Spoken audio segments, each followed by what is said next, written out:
Universitas Negeri Jakarta. Jadi di sini aku mau ngobrol sama masnya, siapa namanya mas? Mas Tama dari Universitas Teknologi Yogyakarta. Oh, Jurusannya Ilmu Komunikasi. ini beneran mas, gak apa-apa buat aku? Bapak santai-santai. Ini juga baru slow. Oke, selamat. Oh. Oke, jadi di sini tuh aku bakal wawancara Mas Tama tentang upaya kemajuan dan penghormatan hak asasi manusia. Sebelumnya nih, Mas Tama itu tahu nggak apa itu? Menurutku ya kalau dari awal sih yang jelas tuh hak yang dimiliki setiap orang itu paling pentingnya. Terus yang kedua, kita kan juga harus punya ruang ekspresi di negara nih. Jadi ya nggak bisa dipaksa gini, paksa gitu. Jadi kayak hak yang wajib dimiliki setiap orang Ya itu. wajib banget tuh. Yang kedua nih ya Mas ya. Bentar, ada beberapa pertanyaan nih. Nggak tahu ya Mas, nanti ngalir aja. Oke. Oke. Nah, yang selanjutnya ini, kenapa hak itu tuh perlu dimiliki atau penting bagi masyarakat Indonesia? Itu sangat-sangatlah penting ya, karena apa ya, kita tuh juga hidup tuh butuh berekspresi ya, kita nggak bisa ditentang gitu, kayak kita mau kesini ya udah kesini, kita ke situ, jadi nggak bisa kalau pemerintah ataupun negara itu mau aku harus gini atau harus gini gitu, selagi itu positif mah kita lakuin aja gitu loh. Jadi kecuali kalau negatif ya, kalau negatif itu kita juga ya kita tetap ikuti peraturan undang-undangan itu. Penting itu ya Mas ya. Oke, kita langsung lanjut aja Mas ke pertanyaan selanjutnya. Apa aja contoh yang Mas Tama ini bisa berikan sebagai apa ya, contoh upaya penghormatan hak asasi manusia? Itu dari segi mana, pemerintah atau dari segi masyarakat kayak aku yang awam gini? Bisa ngasih dua sudut pandang ya Mas? Kalau bisa mah lebih baiknya. Ini dari sudut pandang aku ya, ini ya, Iya, dari sudut dari pandang masyarakat Mas. biasa ya. Upaya untuk menegakkan HAM ya, itu berarti ya yang pertama mungkin kalau ada kasus hak asasi manusia kayak surat tanah diambil paksa atau gimana, kita bisa laporin nih ke pemerintah, itu yang pertama. Terus yang dari sudut pandang pemerintah pun mungkin juga pemerintah harus memandang melebar, kayak harus meluas. Jadi beberapa masyarakat itu juga belum pada tahu, belum semuanya tahu tentang HAM itu apa. Jadi kita mungkin tekankanlah pemerintah tuh banyaklah sosialisasi untuk masyarakat itu. Terus juga untuk para mahasiswa mungkin lebih baik untuk banyakin lah untuk membuat sebuah pemberdayaan masyarakat yang tentang HAM itu biar pada tahu masalah itu. Terus kalau misalkan gimana sih Mas cara ningkatin kesadaran masyarakat tentang hak asasi manusia? Karena kan kadang kayak ada orang-orang yang semaunya sendiri gitu kan, tanpa melihat itu tuh hak orang lain gitu. Gimana cara ningkatin kesadaran masyarakat biar mereka tuh paham tentang hak asasi manusia? Mungkin kalau untuk masyarakat sih kembali lagi ke pemerintah sih ya, karena kan juga yang mempunyai perundang-undangan HAM kan juga pemerintah. Ya mungkin lebih banyakin sosialisasi sih sama kampanye-kampanye tuh yang sangat penting tuh. Yang utama juga penyebaran pamflet itu kan juga masuk kampanye digital itu kan. Terus kampanye secara langsung juga perlu itu. Nah, karena kan juga masyarakat perlu interaksi dan waktu bukan juga kan itu. Berarti peran pemerintah itu sebenarnya sangat penting ya Mas ya, buat Betul. meningkatkan kesadaran si masyarakat. Apa yang dibuat pemerintah juga harus kembali lagi ke masyarakat, dan masyarakat akan kembali ke pemerintah lagi gitu. Oke, keren. Oke, untuk yang selanjutnya, apa sih tantangan terbesar yang dialami oleh baik masyarakat di Indonesia atau pemerintah di Indonesia nih? Jadi apa ya, dalam peningkatan kesadaran HAM.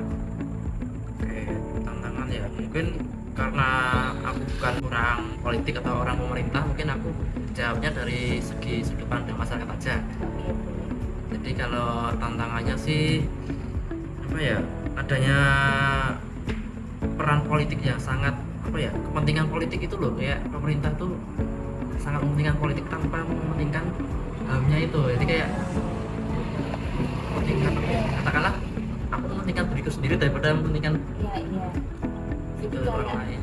apa ya, kayak oh mereka mementingkan kesenangan mereka tanpa mempedulikan hak-hak yang harus diterima masyarakat. Betul, sangat betul. Oh. Nah itu juga biasanya terjadi di pemerintahan kan, jadi kayak lebih mentingin politik daripada masyarakat itu sendiri. Terus yang kedua juga apa? Kok tadi ngerti sih aku ya. Sebentar malah.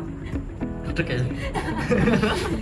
Ya, santai aja, nggak apa-apa. Dan yang kedua juga mungkin secara ekonomi ya. Secara ekonomi itu sangat mengancam sih. Jadi kayak kepentingan pemerintah itu terus sampai mengabaikan masyarakat itu juga sangat mempengaruhi orang tersebut.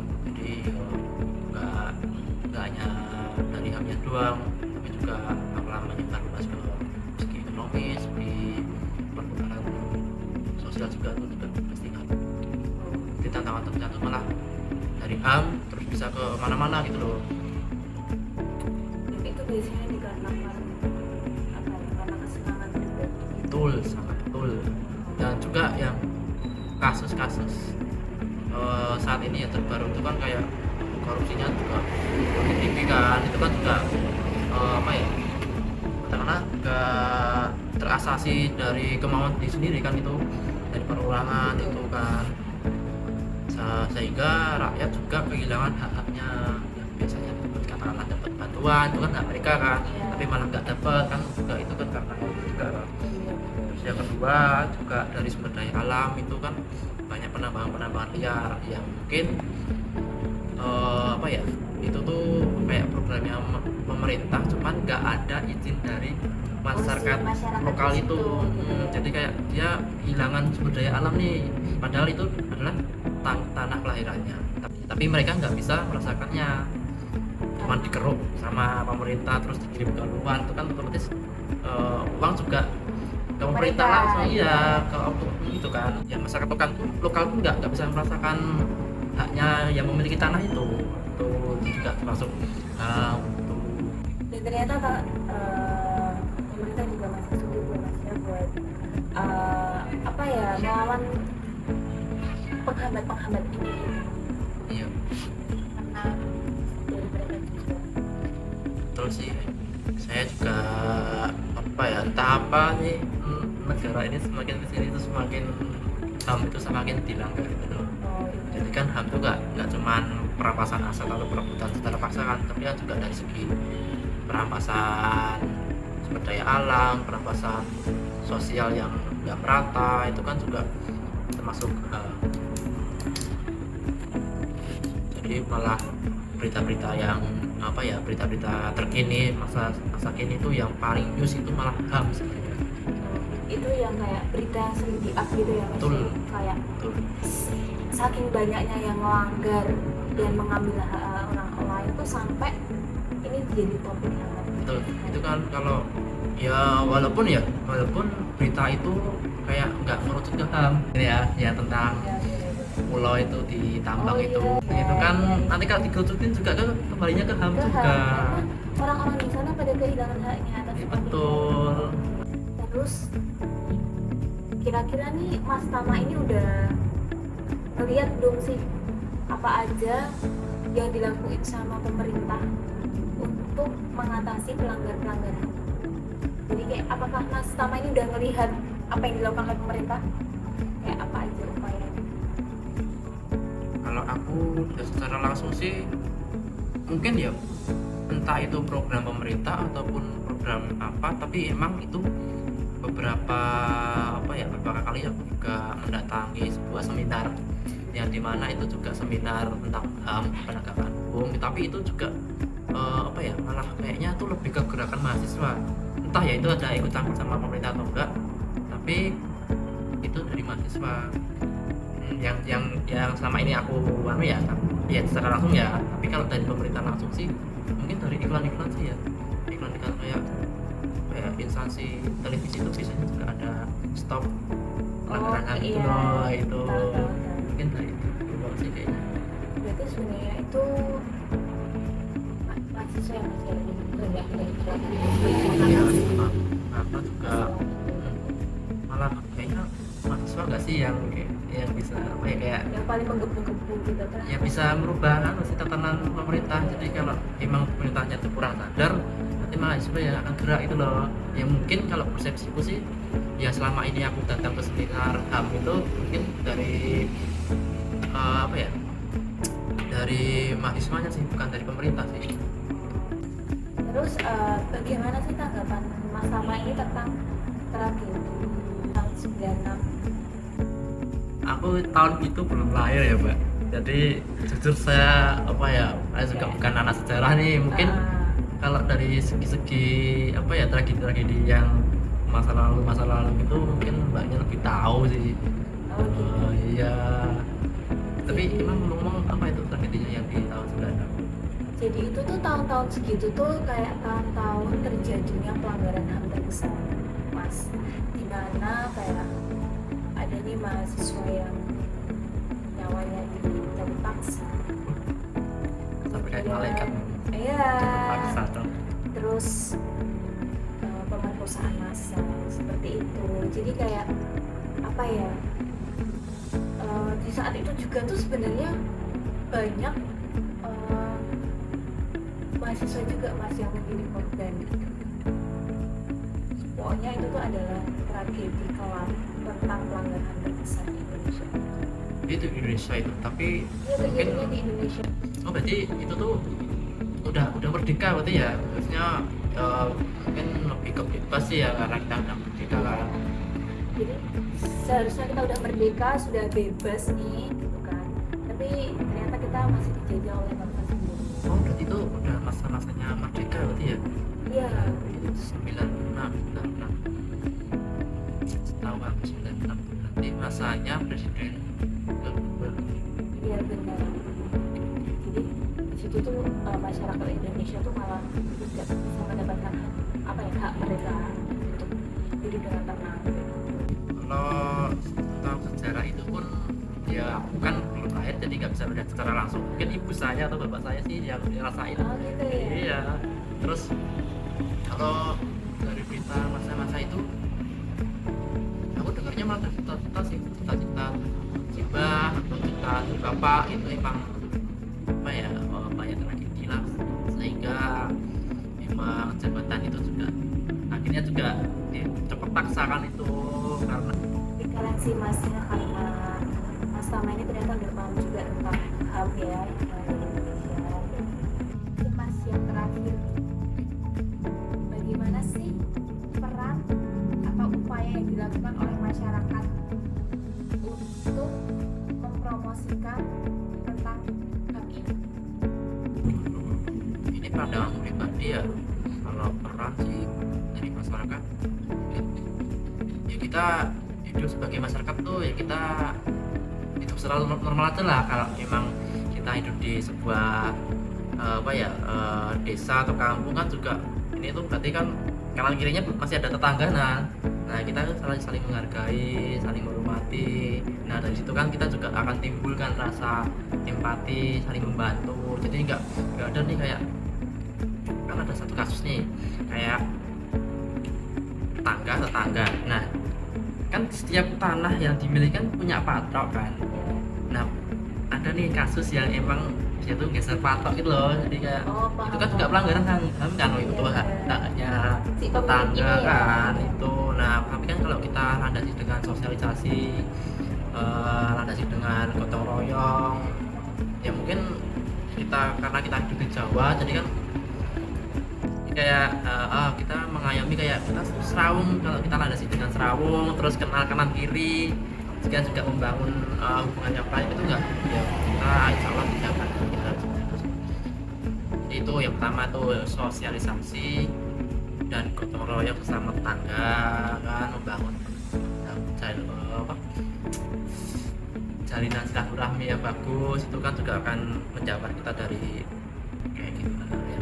Terus yang kedua juga mungkin kalau untuk aku pribadi sih sebagai mahasiswa ya itulah, mungkin kalau aku ada temen kampung itu ngajak lah ayo ke seminar walaupun yang bukan mahasiswa, tapi kita rangkul biar mereka juga tahu tuh loh kayak apa sih HAM itu. Seenggaknya mereka juga udah tahu dasar-dasarnya kan, yang penting nggak buta dari HAM gitu loh. Itu yang kedua. Yang ketiga, sebagai masyarakat kita mendukung lembaga-lembaga HAM sih, kayak kita ya udah percaya aja kalau seumpama memang pemerintah itu meleset dari penegakan hukum HAM ya kita gerak gitu loh. Jadi kita jangan terus diam aja atau buta dari akan hal yang buruk terjadi itu kan, tapi kita bergerak kalau ada apa yang salah. Tapi kalau juga pun ada yang kayak iklan atau ada sosialisasi, kita datang, kita belajar itu tiga kita untuk penegakan HAM. Berarti yang pertama itu kayak membangun kepercayaan masyarakat nih mas, ya kan, biar kita saling percaya gitu. Terus kita ikut mengajak orang lain nih biar kita belajar juga. Mungkin dengan itu juga kita bisa menyebarkan ke lebih banyak orang lagi ya mas ya, tentang apa itu HAM gitu. Jadi itu biar kita juga nggak ada kesenjangan sosial kan, jadi nggak hanya orang-orang yang berpendidikan tinggi aja yang bisa mempelajari sampai atas, tapi juga kita harus merangkul kiri lah, ayo coba yang mau belajar, ayo ikut aja ke seminar itu. Terima kasih banyak ya mas ya buat waktu Sama-sama. ngobrolnya. Ini slow. Ya. Oke, jadi semoga kita bisa apa ya, menyebarkan ke lingkup yang lebih luas lagi tentang HAM, biar pelanggar-pelanggar HAM ini tuh makin menurut gitu ya Mas. Jadi biar masyarakat itu tetap menerima hak-hak mereka sesuai dengan apa yang emang harus mereka dapatkan. Nah, emang ini tambahan ya, mungkin karena apa ya, salah satu kerucut di Indonesia itu kalau HAM-nya udah bener maka bisa baik. Iya, soalnya kayak apa ya, kalau masyarakat itu tidak diganggu, mereka tidak akan Ya, merusuk gitu ya Mas ya. merusuk gitu lah sama. Iya. Jadi kayak kalau misalkan dari pemerintah juga sudah menjaga hak dari masyarakat, mungkin masyarakat juga akan memberikan respon yang baik gitu ya Mas ya buat pemerintah. Itu akan seperti itu. Ya kan seperti yang aku bilang tadi kan, dari pemerintah itu turun ke masyarakat dan masyarakat akan kembali ke pemerintah lagi. Moto hari ini ya. Kata-kata hari ini. Oke. Banyak nggak usah tegang ya, aku udah santai banget ini. Santai ini Mas. Tapi agak dedek ya itu. Jadi dedek ini, jujur ini dedek ya guys. Oke, kalau gitu karena ini udah mau begini ya Mas ya. Oh, baru gas. Iya. Oke, terima kasih Mas buat Ya, waktunya. sama-sama. Oke. Selamat ya. Iya, sih. Terima kasih. Dadah.